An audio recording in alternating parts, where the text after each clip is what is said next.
तो आइए शुरू करते हैं अपना नेक्स्ट सेक्शन जिसका नाम है सेक्शन ए। इसमें आपको 36 से 38 तक क्वेश्चन दिए गए हैं और सारे के सारे 4 मार्क्स के हैं। ये सारे के सारे क्वेश्चन आपके होने वाले केस स्टडी से, ठीक है। तो हमारी जो पहली केस स्टडी दी है वो आपके चैप्टर 9 से है जिसका नाम है एप्लीकेशन ऑफ ट्रिग्नोमेट्री। इसको हाइट एंड डिस्टेंस के नाम से भी जाना जाता है। तो क्वेश्चन नंबर 36 में क्या दिया है हमको, एक फायरमैन है जो कि एक बिल्डिंग के ऊपर एक इंजर्ड पक्षी को देखता है और वो उसको बचाने के लिए जाता है। अब उसमें क्या क्या दिया है, उस जो बिल्डिंग की हाइट है वो हमको कितनी दी गई है, 15 मीटर। और जिस सीढ़ी का वो यूज करता है लगाने के लिए, ठीक, वो कितने एंगल पे लगाता है, एंगल ऑफ एलिवेशन है उसका ग्राउंड से 60 डिग्री। तो हमको क्या बताने के लिए बोला गया है, हमको बोला गया है कि लैडर यानी कि उस सीढ़ी की लंबाई बता दो और ये बता दो कि वो उस बिल्डिंग के बॉटम से कितनी दूरी पर लगाई गई है।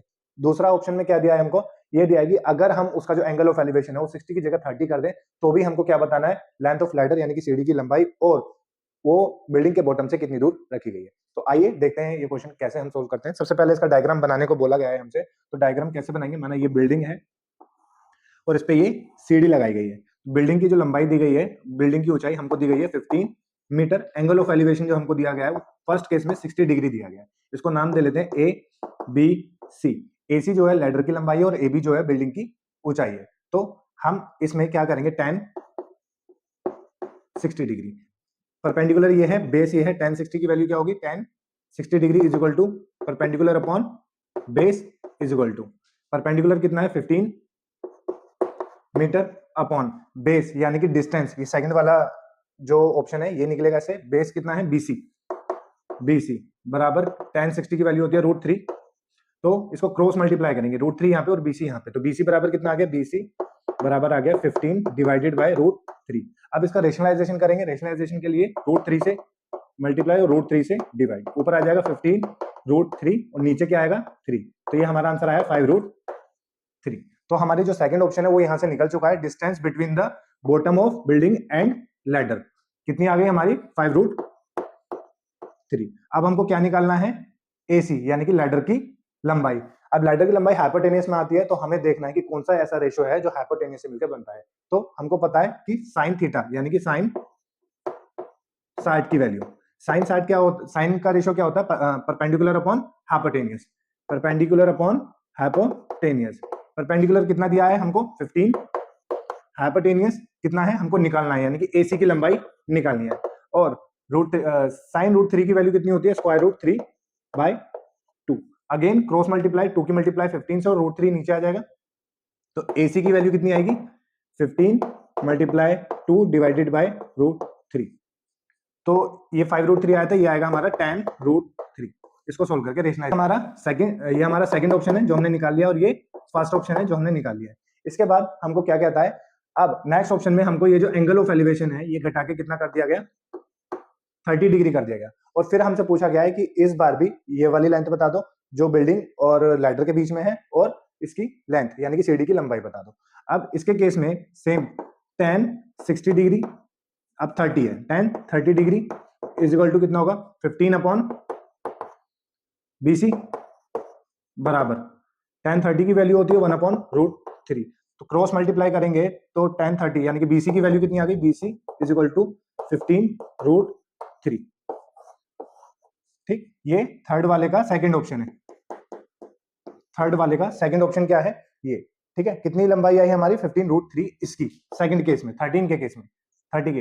अब लैडर की लंबाई निकालेंगे, again sine 30 is equal to कितना आएगा, परपेंडिकुलर अपॉन हाइपोटेनियस, परपेंडिकुलर कितना है 15 अपॉन हाइपोटेनियस AC। अब इसकी वैल्यू 1/2, साइन 30 की वैल्यू कितनी होती है 1/2, क्रॉस मल्टीप्लाई करेंगे, AC की वैल्यू कितनी आ गई, AC की वैल्यू आ गई 30 मीटर। तो इस तरीके से ये हमारा क्वेश्चन पूरा होता है। उम्मीद है ये क्वेश्चन आपको बहुत अच्छे से समझ में आया होगा। इसमें बस रेशियोज हमको यूज करने और एंगल की वैल्यू पता होनी चाहिए, ठीक है। तो आइए बढ़ते हैं अपने नेक्स्ट क्वेश्चन पे जो कि 37 है। अभी किस चैप्टर से दिया गया है, ये है AP यानी कि अरिथमेटिक प्रोग्रेशन, हिंदी में कहें तो समांतर श्रेणी से आपका ये क्वेश्चन है। क्या दिया गया है, इसमें आपको एक स्पाइरल दिया गया है, स्पाइरल यानी कि जो सर्कल बनते जाते हैं सेमी सर्कल से, ठीक। उसमें जो पहले सर्कल की रेडियस है वो 50, उसके बाद 100, देन 150 और ऐसे बढ़ती जा रही है, ठीक। दूसरा, उसमें जो फ्लावर यूज हुए हैं, पहले स्पाइरल में 10 फ्लावर यूज हुए हैं, दूसरे फ्लावर में, दूसरे स्पाइरल में 20, थर्ड में 30, ऐसे कर करके ये 10 का गैप कर करके बढ़ते जा रहे हैं। अब हमको क्या निकालने को कहा गया है, उसने बोला है जो स्पाइरल 13 स्पाइरल है, एक तो उसकी रेडियस बता दो, रेडियस निकलेगी यहाँ से और नंबर ऑफ फ्लावर्स निकलेंगे सेकंड वाले से। कैसे निकलेंगे देखेंगे, ठीक है। अब सेकंड ऑप्शन में उसने बोला है यदि आर एन की वैल्यू यानी कि एनवी रेडियस उसकी 500 है तो हमको ये बता दो वो कौन सा स्पाइरल है जिसकी रेडियस 500 है। सही। अब नेक्स्ट ऑप्शन में हमको दिया गया है कि टोटल नंबर ऑफ फ्लावर्स बता दो 11th स्पाइरल में। 11th स्पाइरल में टोटल नंबर ऑफ फ्लावर्स बताने हैं और उस या फिर यदि टोटल नंबर ऑफ फ्लावर 450 यानी कि 450 है तो हमको ये बता दो कि वो कौन सी स्पाइरल है। ठीक, ये सारे क्वेश्चन के जवाब हमें इस क्वेश्चन में देने हैं। तो आइए वन बाय वन देखते हैं कैसे इसको करेंगे। तो सबसे पहले हमें एक फॉर्मूला पता होना चाहिए पहले ऑप्शन के लिए। कौन सा? ए एन जब भी निकालते हैं तो उसका फॉर्मूला होता है a plus N minus one into d. यहाँ पे ए एन है एनवी टर्म, ए क्या है फर्स्ट टर्म, एन क्या है नंबर ऑफ टर्म जो हमसे पूछा गया है, और डी है कॉमन डिफरेंस यानी कि समान अंतर वाला पद। ठीक है, तो ए एन एन की वैल्यू कितनी दी गई है हमको 13। दूसरा एन की और डी की वैल्यू कितनी है, डी है कितने कितने का गैप है 50 100 150, तो 50 का गैप आ रहा है 50। तो ए एन की वैल्यू निकालते हैं ए 13 की। ए 13 बराबर कितना, a plus 50 plus N minus one यानी कि 13 माइनस 1 इंटू डी, डी की वैल्यू 50। अब ए 13 कैसे आ जाएगा, 50 प्लस 12 गुणा 50, 50 प्लस 12 पंजे 60, 600, ये आ जाएगा 650। यानी कि 13वें जो स्पाइरल है उसकी जो रेडियस हमारी कितनी आएगी 650 मीटर, ये सेंटीमीटर। ठीक है, अब नेक्स्ट ऑप्शन हमको क्या दिया गया, यदि आर एन एनवी जो रेडियस है हमको कितनी दी गई है उसकी लंबाई 500, तो हमको बताना है वो स्पाइरल कौन सा है। तो देखते हैं यहाँ पे ए एन, अब गिवन में क्या है, ए एन ही गिवन दे दिया कितना 500, और एन की वैल्यू पूछी गई है, डी की वैल्यू 50। तो देखते हैं कैसे निकलेगा। ए एन का फॉर्मूला होता है यही वाला, ए प्लस यानी कि 500 बराबर ए प्लस यानी कि ए की value 50 plus N minus one, N की वैल्यू निकालनी है -1 इंटू डी की वैल्यू 50। 450 में से 50 गया कितना, 500 में से 50 गया 500, ये माइनस हो जाएगा 50 बराबर एन माइनस वन इंटू 50। अब ये बच्चा 450 बराबर, अब n माइनस वन में ये 50 मल्टीप्लाई में है तो यहाँ के डिवाइड हो जाएगा, बराबर यहाँ बचेगा n माइनस वन, ये कितने से जाएगा 9 से, 9 बराबर n माइनस वन। अब यहाँ से अगर हम बताएं तो n की वैल्यू कितनी हो जाएगी, n की वैल्यू हो जाएगी 10, यानी कि हमारी जो 10वीं स्पाइरल है उसकी जो रेडियस आएगी वो आएगी 10 n, यानी कि 10वीं जो स्पाइरल है उसकी जो रेडियस आएगी वो आएगी 500 सेंटीमीटर या मीटर, जो भी आपको क्वेश्चन में दिया है। तो इस तरीके से पहले ऑप्शन हमारे, पहला और सेकंड ऑप्शन हमारा कंप्लीट हो चुका है। बढ़ते हैं नेक्स्ट ऑप्शन पे। अब नेक्स्ट ऑप्शन में जो हमसे पूछा गया है वो पूछा गया है total number of flowers. Total number of flowers निकालने के लिए हमको एन नहीं बल्कि एस एन का फॉर्मूला चाहिए होगा। क्यों, पहले स्पाइरल में हमको 10 फ्लावर दिए गए हैं, दूसरे स्पाइरल में 20। अगर हम बात करें पहले और दूसरे स्पाइरल की तो उसमें 30, टोटल नंबर ऑफ फ्लावर्स कितने हो गए 30।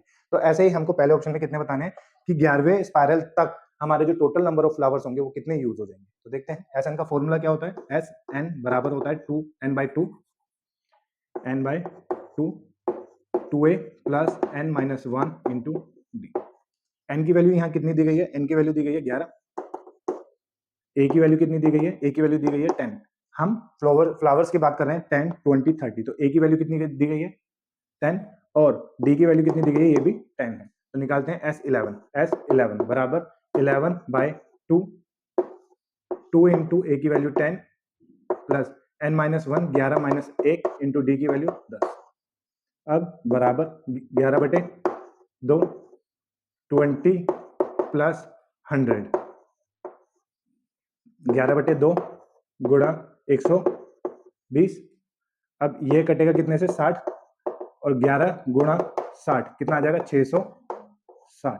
तो टोटल नंबर ऑफ फ्लावर्स 11वीं स्पाइरल में हमारे कितने आए 660 फ्लावर्स आए। अब नेक्स्ट ऑप्शन और में आपको सेकंड ऑप्शन क्या दिया गया है, एस एन की वैल्यू दी गई है कितनी 450। तो हमको किसकी एन की वैल्यू फाइंड आउट करनी है, ए की वैल्यू कितनी है 10, डी की वैल्यू कितनी है 10, तो एन की वैल्यू हमको फाइंड आउट करनी है। तो एस एन का फॉर्मूला एस एन बराबर 2a n/2 into 2a plus n minus one into D. तो एस एन की वैल्यू 450 450 बराबर n/2, 2 इंटू ए की value 10 plus n minus one into 10। अब इसकी अंदर मल्टीप्लाई करते हैं, 450 बराबर n/2 की यहाँ पे मल्टीप्लाई करेंगे, 2 से 2 कैंसिल आउट हो जाएगा ये वाला, तो क्या आएगा 10n अब इसकी मल्टीप्लाई इसमें करते हैं N square by 2 plus multiply इसमें करेंगे, ये आएगा 10n और n बाय 2, तो n स्क्वायर कितना हो जाएगा 5 n स्क्वायर। अब इसकी मल्टीप्लाई 1 में करेंगे तो कितना हो जाएगा माइनस n बाई 2 इंटू 10, यानी कि 5n माइनस 5n। तो ये हमारा मल्टीप्लाई करके आया। अब इसको एक तरफ कर लेते हैं, 10n ये रहा और माइनस का 5n ये रहा, तो ये आएगा 5n स्क्वायर प्लस 5n, और ये 450 यहां जाके क्या हो जाएगा माइनस हो जाएगा 450 इज इक्वल टू 0। अब पूरी इक्वेशन 5 से डिवाइड हो रही है तो इसको 5 से डिवाइड कर देंगे, कितना आएगा n square plus n minus 90 is equal to 0। 5 से डिवाइड करेंगे तो कितना आएगा 90। अब इसके फैक्टराइजेशन करने पड़ेंगे। फैक्टराइजेशन कैसे, हमको मल्टीप्लाई करके कितना मिलना चाहिए 90 और माइनस करके कितना मिलना चाहिए 1। तो ऐसे फैक्टर हमको देखने पड़ेंगे कि तो ऐसे जो फैक्टर हैं हमको कितने मिलेंगे 10 और 9। 10 में से 9 माइनस करा 1 और 10 और 9 को मल्टीप्लाई करा तो कितना आएगा 90। तो n की जगह क्या रखना है 10 माइनस 9, तो n square plus 10n minus 9n minus 90 बराबर 0। अब इसको फर्दर सोल्व करेंगे तो ये n स्क्वायर ब्रैकेट के बाहर प्लस है तो अंदर के साइन से हम हाथ नहीं लगाएंगे, plus 10n minus 9n minus 90 बराबर 0। अब इसके दो दो के पेयर बनाएंगे, एक पेयर बनेगा। अब इसमें से कॉमन लेंगे पहले, तो ये कॉमन लेंगे तो कितना आएगा n प्लस 10, और यहां से माइनस का 9 कॉमन लेंगे, माइनस का 9 कॉमन लेंगे तो n plus 10 is equal to 0। अब एक ब्रैकेट बनेगा n माइनस 9 और एक ब्रैकेट बनेगा n माइनस n प्लस 10 बराबर 0। यहां से n की दो वैल्यू आएंगी, एक तो आएगी 9 और एक आएगी माइनस का 10। अब माइनस की वैल्यू हम नहीं लेंगे क्योंकि कोई भी नंबर माइनस में नहीं होता है। अगर नंबर ऑफ फ्लावर्स या नंबर ऑफ स्पाइरल की बात करें तो वो हमेशा पॉजिटिव में आएंगे। तो इस तरीके से हमारी n की वैल्यू कितनी आई 9। उम्मीद है ये क्वेश्चन आपको बहुत अच्छे से समझ में आया होगा। इस तरह के क्वेश्चन अब आप बहुत इजीली कर पाएंगे अगर प्रैक्टिस करेंगे। ठीक है, तो आइए नेक्स्ट क्वेश्चन पे बढ़ते हैं, जो कि क्वेश्चन नंबर है 38। किस चैप्टर से आपका निर्देशांक ज्यामिति, इंग्लिश में बोले तो कोऑर्डिनेट ज्योमेट्री। क्या क्वेश्चन में दिया गया है, आपको एक सर्कुलर एरिया दिया गया है जिसमें आपके दो गेट हैं ए और बी, जिसका सेंटर सी है। ए और बी किस पे डायमीटर पे, आपके डायमीटर के एंड पॉइंट्स हैं। तो हमको सबसे पहले इसके क्या बताना है कोऑर्डिनेट ऑफ सेंटर, सेंटर के कोऑर्डिनेट बताने। दूसरा इस सर्कल की रेडियस बतानी है, ठीक। और क्या बताना है यदि इस पे दो फाउंटेन यानी कि दो फव्वारे लगाए गए हैं पी और क्यू पे, तो हमको बताना है कि हमको इसमें फिर बताना है कोऑर्डिनेट ऑफ पी बताना है, और दूसरा क्यू से ए की डिस्टेंस बतानी है, यानी कि फव्वारे क्यू से और ए गेट ए तक की डिस्टेंस बतानी है। तो देखते हैं वन बाय वन क्या क्या फॉर्मूला इसमें यूज होंगे, कैसे हम इसको करेंगे। तो स्टार्ट करते हैं अपना सबसे पहले कोऑर्डिनेट ऑफ किसके सेंटर। कभी भी अगर हमको डायमीटर्स के कोऑर्डिनेट यानी कि डायमीटर्स के एंड पॉइंट दिए गए हों और हमको सेंटर के पॉइंट्स निकालने हो बीच वाले, तो हम क्या करेंगे हमेशा जो भी x1 मिड पॉइंट लगाएंगे इसमें सेंटर। सेंटर कैसे निकालेंगे, जो भी एंड पॉइंट दिए गए हैं x1 plus x2, x1 plus x2 divided by 2, और y पॉइंट क्या होगा y1 प्लस y2 बाय 2। ठीक है, x1 कौन सा है जो शुरू वाले पॉइंट है 10 और 50, यानी कि 10 और प्लस 50 डिवाइडेड बाय 2, और y वाले कौन से हैं जो भी एंड वाले हैं 20 और 50, 20 प्लस 50 डिवाइडेड बाय 2। तो ये c के कोऑर्डिनेट है, ये 10 और 50 कितना हो गया 60, 60 बटे 2 30, x की वैल्यू 30 और y की वैल्यू 20 और 50 70 बटे 2 35। तो हमारे जो सेंटर के कोऑर्डिनेट आ गए वो आ गए 30 और 50। अब निकालनी है हमको रेडियस, या तो हम ए सी के बीच की डिस्टेंस निकाल लें या क्यू बी और सी के बीच के डिस्टेंस निकाल लें, दोनों हमारी क्या है रेडियस है। तो पहला ऑप्शन हमारा यहाँ क्लियर हो गया। सेकंड ऑप्शन देखते हैं।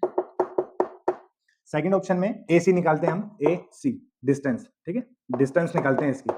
डिस्टेंस फॉर्मूला क्या होता है, डिस्टेंस फॉर्मूला होता है हमारा x2 minus x1 whole square plus y2 minus y1 whole square, यानी कि जो भी हमको x और y के कोऑर्डिनेट्स दिए गए हैं उनका डिफरेंस लेके उसका स्क्वायर करके उनको सम कर देना है, बस इतना सा है। अब एक चीज और, आप फॉर्मूला ये लिखोगे, लेकिन अब अगर आप कैलकुलेशन में x1 माइनस x2 की जगह x2 माइनस x1 करते हो तो उससे कोई फर्क नहीं पड़ने वाला, ठीक है। तो इतना सोचने की जरूरत नहीं है, इसमें हम सीधा करेंगे। अब हमारे जो दो पॉइंट है ए और सी के, ए के पॉइंट्स कितने हैं 10, 20, ये है पॉइंट ए, और सी कितना है, सी अभी हमने निकाला है 30, 35, 30, 35। तो x वाले में से x वाले को माइनस करेंगे हम, 30 में से कितना माइनस कर रहे हैं 10, तो 30 माइनस 10 इसका होल स्क्वायर प्लस 35 में से कितना माइनस कर रहे हैं 20, 35 माइनस 20 इसका होल स्क्वायर, ये आ जाएगा 20 इसका होल स्क्वायर प्लस कितना आ जाएगा 15 इसका होल स्क्वायर, 400 20 का स्क्वायर प्लस 225 15 का स्क्वायर, ये आ जाएगा स्क्वायर रूट 625। 625 किसका स्क्वायर होता है? ये होता है 25 का स्क्वायर। तो यानी कि एसी की जो लंबाई आ गई या हम कहें रेडियस जो आ गई वो कितनी आ गई हमारी 25 यूनिट आ गई। ठीक है, उम्मीद है ये दोनों क्वेश्चन आपको अच्छे से समझ में आए होंगे। अब इसके नेक्स्ट ऑप्शन देखते हैं क्या कहता है। ऑप्शन थर्ड का ए पार्ट, क्या हमको दिया गया है, ये जो सर्कल है इसके जो डायमीटर है ये ए और बी, ये पी और ये क्यू दो फाउंटेन है, बराबर इक्वल रेशो में इसको डिवाइड करते हैं। यानी कि 1 रेशो ये जब भी इक्वल डिवाइड करेगा तो 1 रेशो ये 1 रेशो ये और 1 रेशो ये डिवाइड करेगा। तो हमको ये बताना है कि पी के कोऑर्डिनेट्स क्या है। तो देखते हैं ऐसे क्वेश्चंस को कैसे निकालते हैं। हम निकालते हैं एपी के कोऑर्डिनेट दिए हैं और इसके कोऑर्डिनेट। ठीक है, अब ये जो पॉइंट पी है ये इसको किस रेशो में डिवाइड कर रहा है? 1 और रेशो 2।